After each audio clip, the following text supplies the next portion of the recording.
Hello, Jeff Hale here. Welcome to Comprehensive Outdoors. This channel is made to help you become a more comprehensive hunter or fisher, and that includes me too. And while I've done a lot of hunting, one of the things I'm still pretty green at is duck hunting. And I thought it would be great to have a guest on the channel who is actually what I would consider an expert in duck hunting. We have David Smart. And David is a Bainbridge Island resident, and he was born and raised in the Northwest, and he has been duck hunting since he was a kid. David is a next level guy when it comes to duck hunting.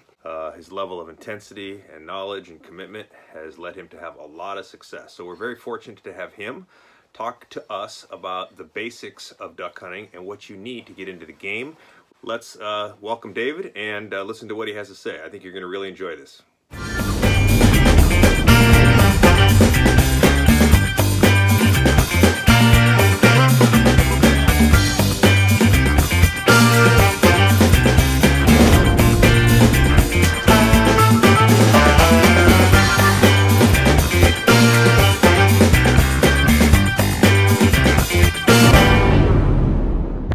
Coming right at us. Oh, yeah.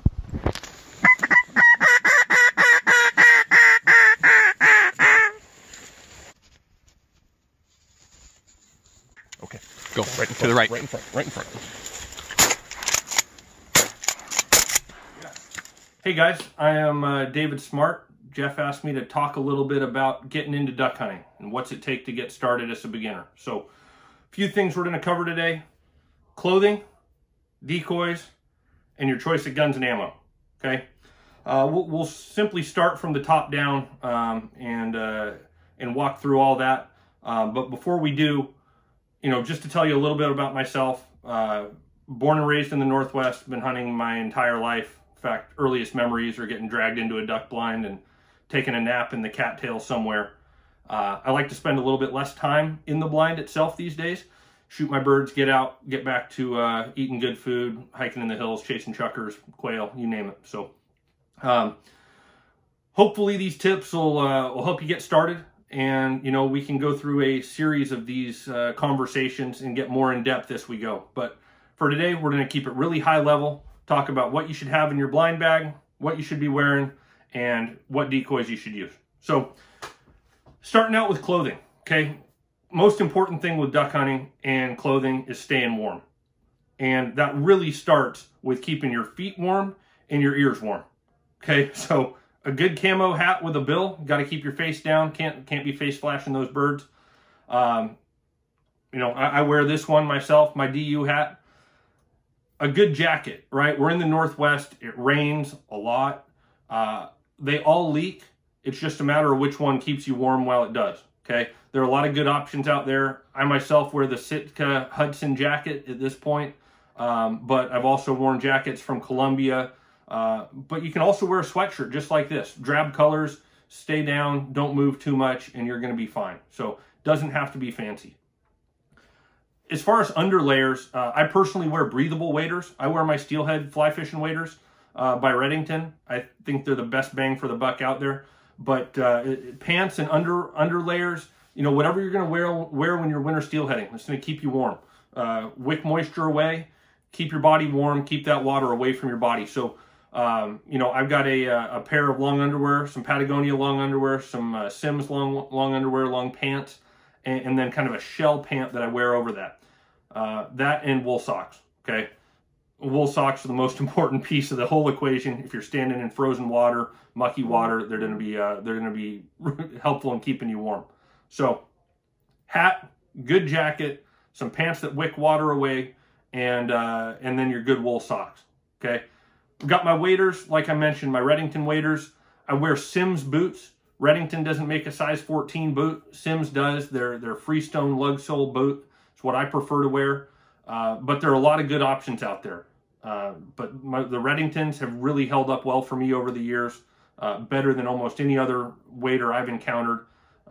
They don't have to be camo. In fact, if you're relying on your camouflage waders to keep you hidden, you're probably doing something else a little bit wrong. So let's talk about the rest of the gear that we've got. Once we're outfitted, we got our gear on, we're talking the extremities, okay?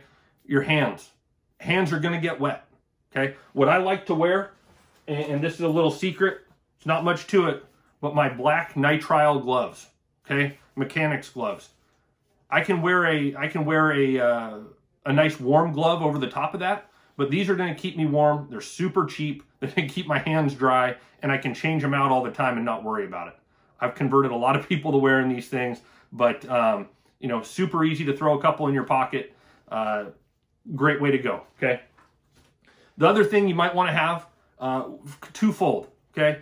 This is a buff here, simple camouflage face mask, okay? I don't like to wear a face mask when I hunt because it's going to keep me and prevent my ability from calling. I think you should be able to shoot birds without a face mask. Keep your face down. Watch out from under the corners of your hat, and you're fine. But these also keep you warm. On a really cold day, there's nothing like having a little warmth around your neck to keep that heat in. And this does a really good job for me, okay? So once we're staying warm, then we need to start talking about how we're actually going to get after the birds, okay? Calls are either your best friend or your worst friend, depending upon where you're starting. I believe a call makes all the difference in the world, and it doesn't matter what kind of calls you use, okay? There are a ton of call makers out there, whether they're custom call makers, making one-off, you know, wooden, beautiful calls. I got a great buddy, Brian Phillips, down in Alabama, makes a fantastic little duck call, okay? But if I'm going to turn to something that I want day in, day out, that I know is going to be useful for me, I've got my DR85, my DR88, my Haydell's duck calls here, or my Saunders goose calls, okay? Bill Saunders out of Tri-Cities, they make some great goose and duck calls. I love their goose calls, use my Haydell duck calls. I don't see the need to spend a whole lot of money on them. It is all about what you say and when you say it, not so much what the tool is that you're using. So find a lanyard. Got a few bands on this one, but then look at your Haydell's duck calls, Saunders goose calls, whatever you pick. We can talk about it more in another episode, but what kind of call you're using doesn't matter a whole lot. It is all about what you're saying with it, okay? A lot of call makers out there. Pick one that's right for you, fits your mouth, fits your style of air pressure, and start getting into those nuances of picking a duck call. But I don't think you can go wrong with a Haydell's DR85. Probably more ducks have died from that call than any other call on the market today. It's been a staple in a lot of people's bag for a lot of years. Double reed, easy to blow, makes really great duck noises. Now, the other thing we talk about when it comes to our calls, guns, ammo. I myself use my pump gun over here in the corner. It's a Remington 870. It's a fantastic shotgun. I have shot BPSs, Browning pump shotguns. I've shot over and unders. I've shot semi-autos. The 870 works for me. Really, when we're talking about picking a gun, it is about what combination of fit and function works for you, okay? So find one that shoulders well. You know, you look at the 870, it's relatively long, it's relatively heavy. I'm a bit bigger guy. It works really well for my frame. On a smaller frame, you can look at a lighter gun, maybe a semi-auto 20 gauge. The Benelli M2 is a great one. So you look at this, and again, not so much what tool you're using, but how it fits and how you shoot it. Okay, the old Western saying, beware the man with one gun, right? Knows how to use that gun, intimately familiar with it. I've put a lot of rounds through this one. I shoot it well. No reason to change at this point. Great, great function, great fit for my body style. But you know, you take that and you compare it to some of the other ones. I've got a buddy who shoots a Nova. Hey, Jake. Doesn't shoot it very well, but it doesn't fit him very well. So start shooting something like this, it really makes a big difference. We got our gun, we got our calls, we figure out which ammo we're shooting. I shoot Federal shells, Remington shells, basically whatever I can get my hands on that is cheap, okay? My goal is to decoy ducks as close as possible, get them inside 30 yards, feet down, coming in, and when they're there, if I'm shooting the right load out of the right gun, it really shouldn't matter a whole lot. All the different types of ammunition should really work for me. That being said, that combination of the shell and the shotgun can produce a wide range of results. I was shooting some shells a couple of years ago that I just felt I couldn't hit anything with, and I patterned them, and they just were not patterning well out of my shotgun. So it's important to test what you're shooting. Make sure you're getting a good even pattern with your shell, gun, and choke combination. Federal, 1.25 ounce, number 4s. It's the blue box. It's a 3-inch shell. Works really well for me. But again, the Remington or the Estate or the Rio shells, they're all going to do the job if you do your job in talking to that bird, getting it to convincing it to come down and get right in front of you in the hole. That brings us to the decoys. Decoys, again, it's personal preference. I myself run some beat up old decoys that are lightweight because I like to be mobile. I want to be able to pack my decoys a long ways. I don't use more than 2 dozen 99% of the time. Usually I carry a dozen and my hunting partner carries a dozen, and you know, combined less than 24 decoys in the spread. Okay, that's for mallards, generally on the east side of the state, east side of Washington. Okay, there are situations where you're going to want to run a bigger spread, but really it comes down to attention. How are we getting those birds' attention? It's the high ball call, or we're able to use motion. It's a jerk string in the water. It's a flutter wing or a pull string motion decoy. Flutter wing's the brand made by Arrow Outdoors over in Eastern Washington. You've also got Decoy Dancer. You got Naughty Duck down from some guys down in Portland. All really good, non-electronic, spinning wing decoys. Highly recommend you guys having them. 2 dozen decoys, a spinning wing, keeps you really mobile, light. You can pack all that stuff in. I don't like packing a heavy blind bag around. I don't need a whole lot. We can do this on a minimal number of pocket stuff. Okay, but when we get back to our decoys, right? What brand it is, Avian X, GHG, it doesn't matter. Okay, pick your decoy. I prefer to pick something that's light and we can carry a long ways. We also can look at how much weight we're putting on them. Most of the time, if we're wading out to set our decoys in a pond, in a pothole, on the river, we're only going to be in a couple feet of water where that decoy is setting. So 2-3 feet of line, 2 feet, 2 ounces, 4 ounces of weight. Shouldn't need more than that.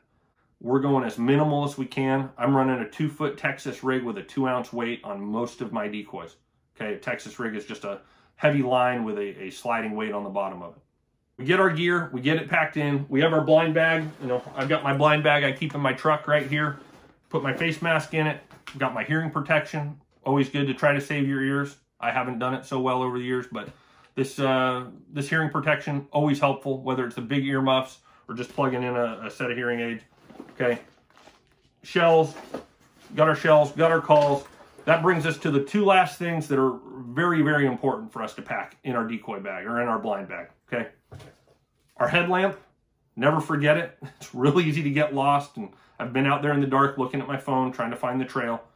Headlamps are worth their weight in gold at times. Love having that stays in my blind bag so I don't lose it. And then my duck strap.